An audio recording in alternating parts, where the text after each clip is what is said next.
नमस्कार दोस्तों, आपका स्वागत है एक्मे पब्लिकेशन के यूट्यूब चैनल पर, जहां हम आज बात करेंगे 24 अप्रैल 2025 की समसामयिक घटनाओं की और उन पर पूछे जाने वाले संभावित प्रश्नों की।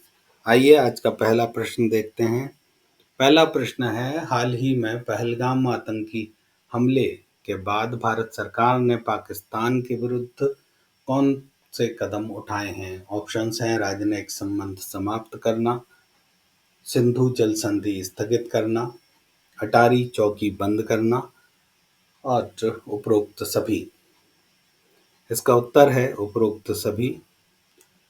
पहलगाम जम्मू कश्मीर का एक टूरिस्ट स्पॉट है जहां पर आतंकियों ने हमला किया और करीब 27 पर्यटकों की मौत हुई, उनकी हत्या कर दी गई। इसके बाद भारत सरकार ने कुछ कड़े कदम उठाए हैं, जिसमें सबसे प्रमुख है सिंधु जल समझौते को तत्काल प्रभाव से रोक दिया गया है, स्थगित कर दिया गया है। यह समझौता 1960 में हुआ था और इसमें सिंधु नदी के जल का बंटवारा किया गया था।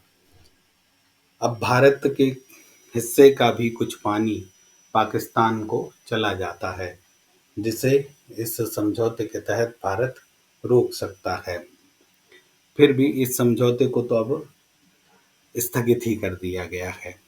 साथ ही पाकिस्तान में भारतीय दूतावास बंद कर दिया गया है। अटारी बॉर्डर जो अमृतसर के पास है पंजाब में, उसे सील कर दिया गया है, यानी वहां से आवाजाही बंद हो गई है और पाकिस्तानी राजनयिकों को 48 घंटों में देश छोड़ने का आदेश दिया गया है। आइए अब अगला प्रश्न देखते हैं। दूसरा प्रश्न है, अंग्रेजी भाषा दिवस किस तारीख को मनाया जाता है? ऑप्शंस हैं 21 अप्रैल, 23 अप्रैल, 22 अप्रैल, 20 अप्रैल। इसका उत्तर है 23 अप्रैल। अंग्रेजी भाषा दिवस हर साल 23 अप्रैल को मनाया जाता है। ये विलियम शेक्सपियर की जयंती और पुण्यतिथि दोनों है। जयंती यानी जन्मदिन और पुण्यतिथि यानी जिस दिन उनकी मृत्यु हुई थी। तो ये दोनों एक ही दिन बताए जाते हैं और यह दिन यूनेस्को ने बहुभाषावाद और सांस्कृतिक विविधता को बढ़ावा देने के लिए मनाया जाता है, क्योंकि संयुक्त राष्ट्र की 6 आधिकारिक भाषाओं के लिए प्रत्येक भाषा के लिए एक भाषा दिवस मनाया जाता है। इसलिए हम इसे कह रहे हैं कि ये बहुभाषावाद और सांस्कृतिक विविधता को बढ़ावा देता है। आइए अब अगला प्रश्न देखते हैं। आज का तीसरा प्रश्न है, खोंगजोम दिवस किस राज्य में युद्ध स्मारक पर मनाया जाता है? ऑप्शंस हैं नागालैंड, मणिपुर, असम, त्रिपुरा। इसका उत्तर है मणिपुर। खोंगजोम दिवस 23 अप्रैल को मनाया जाता है, जो 1891 में एंग्लो मणिपुर युद्ध के वीरों को समर्पित है। यह दिन मणिपुर में खांगजोम युद्ध स्मारक परिसर में मनाया जाता है, जहां इन नायकों को के बलिदान को याद किया जाता है। इस दिन का उद्देश्य मणिपुरी नायकों की वीरता और देशभक्ति को श्रद्धांजलि देना है। आइए अब चौथा प्रश्न देखते हैं। आज का चौथा प्रश्न है, 2025 का सुजुकी एरोबिक्स जिम्नास्टिक विश्व कप कहाँ आयोजित किया जाएगा? इसके ऑप्शंस हैं जापान, भारत, रूस, चीन। इसका उत्तर है जापान। एरोबिक्स जिम्नास्टिक विश्व कप जापान में 25 से 27 अप्रैल के बीच होगा। इस समय करीब 19 देश भाग लेंगे और भारत की टीम भी यहाँ पर गई है और ये 6 सदस्यीय टीम है जो टोक्यो में इस विश्व कप में भाग लेगी। ये प्रतियोगिता फेडरेशन इंटरनेशनल दी जिम्नास्टिक्स और इंटरनेशनल एरोबिक्स फेडरेशन के संयुक्त प्रयासों से आयोजित की जाती है।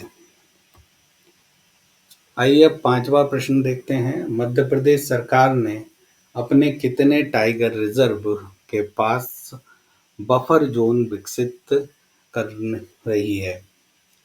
ऑप्शंस हैं 7, 8, 9, 10। इसका उत्तर है 9। मध्य प्रदेश सरकार ने बाघों की बढ़ती हुई आबादी की सुरक्षा के लिए, याद रखिएगा, बाघों की बढ़ती हुई आबादी की सुरक्षा के लिए बफर जोन योजना को मंजूरी दी है और इस योजना के तहत 9 बाघ अभयारण्यों के आसपास बफर जोन विकसित किए जाएंगे। बफर जोन्स में जंगली जानवरों के लिए चारागाह और जल स्रोत विकसित किए जाएंगे ताकि वो आबादी की ओर न जाएं। आइए अब अगला प्रश्न देखते हैं। आज का 6वां प्रश्न है, नीरज कुमार गुप्ता को हाल ही में किस पद पर नियुक्त किया गया है?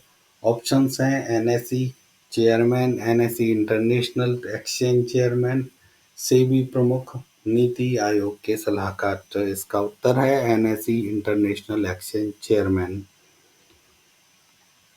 नीरज गुप्ता को एनएसई इंटरनेशनल एक्सचेंज का चेयरमैन और पब्लिक इंटरेस्ट डायरेक्टर नियुक्त किया गया है। उन्होंने 19 अप्रैल को अपना पदभार ग्रहण किया। नीरज कुमार गुप्ता एक पूर्व आईएएस अधिकारी हैं जो 1982 बैच के यूपी कैडर के अधिकारी हैं और वे वित्त मंत्रालय में सचिव के पद पर भी रह चुके हैं, यानी उनका वित्तीय अनुभव काफी ज्यादा है। इनकी नियुक्ति international financial services centre authority द्वारा की गई है। आज का 7वां प्रश्न है, लॉरियस वर्ल्ड स्पोर्ट्स अवार्ड 2025 में निम्न में से किस खिलाड़ी ने पुरस्कार जीता है? ऑप्शंस हैं Simone Biles, Rafa Nadal, Armand Duplantis और उपरोक्त सभी। इसका उत्तर है उपरोक्त सभी। अरमांड डुप्लांटिस और सिमोन बाइल्स ने 2025 लॉरियस विश्व खेल पुरस्कार जीते हैं और स्वीडन के पोल वॉल्टर हैं अरमांड डुप्लांटिस और संयुक्त राज्य अमेरिका की आर्टिस्टिक जिम्नास्टिक की प्लेयर हैं सिमोन वाइल्स, जिन्हें विश्व के सर्वश्रेष्ठ खिलाड़ी के रूप में सम्मानित किया गया है। राफेल नाडाल को स्पोर्टिंग आइकॉन पुरस्कार से इसी समारोह में सम्मानित किया गया है। आइए अब देखते हैं 8वां प्रश्न। आज का 8वां प्रश्न है, हाल ही में गुरुदेव कालीचरण ब्रह्मा पुरस्कार से किसे सम्मानित किया गया है? ऑप्शंस हैं डॉक्टर एपीजे अब्दुल कलाम, कैलाश सत्यार्थी, अच्युत सामंत, मलाला यूसुफजई। इसका उत्तर है अच्युत सामंत। अच्युत सामंत को गुरुदेव कालीचरण ब्रह्मा पुरस्कार से सम्मानित किया गया है। यह पुरस्कार उन्हें असम के कोकराझार में दिया गया। वे केआईआईटी और केआईएसएस के संस्थापक हैं। उन्हें यह पुरस्कार शिक्षा और समाज सेवा के क्षेत्र में योगदान के लिए दिया गया है। ये पुरस्कार गुरुदेव कालीचरण ब्रह्मा ट्रस्ट द्वारा प्रदान किया जाता है।